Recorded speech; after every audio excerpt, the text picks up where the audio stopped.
The population data looked so promising that researchers decided to put lignans to the test by feeding women flaxseeds, the most concentrated source of lignans, to see what would happen. The incidence of breast cancer is increasing in the Western world, and there's an urgent need for such studies. One of the ways the chemotherapy drug tamoxifen works is by boosting the levels of angiogenesis inhibitors like endostatin, which is a protein the body makes to try to starve tumors of their blood supply.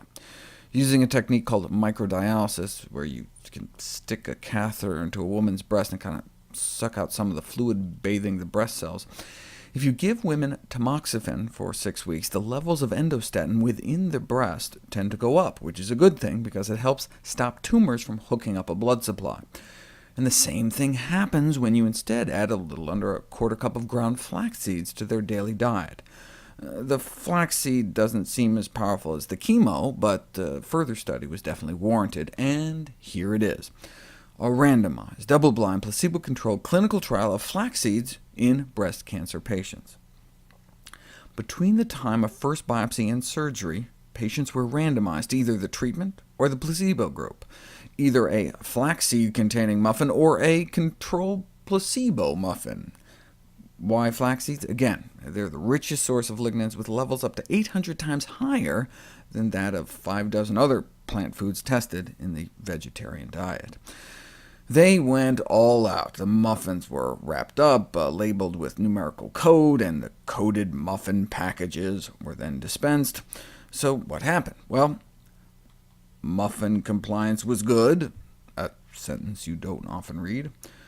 Remember, they got a biopsy of the tumor before the study started, and then a little over a month later went in for surgery to get the tumor removed. So they had tumor samples before and after 5 weeks of flax or no flax.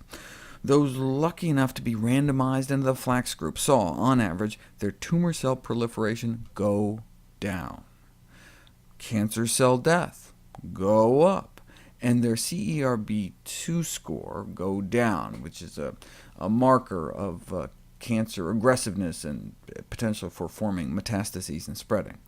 They concluded dietary flaxseed has the potential to reduce tumor growth in patients with breast cancer, and this was just in 5 weeks. If the therapeutic index seen in the short-term study can be sustained over a long-term period, flaxseed, which is inexpensive and readily available, may be a potential dietary alternative or adjunct to currently used breast cancer drugs.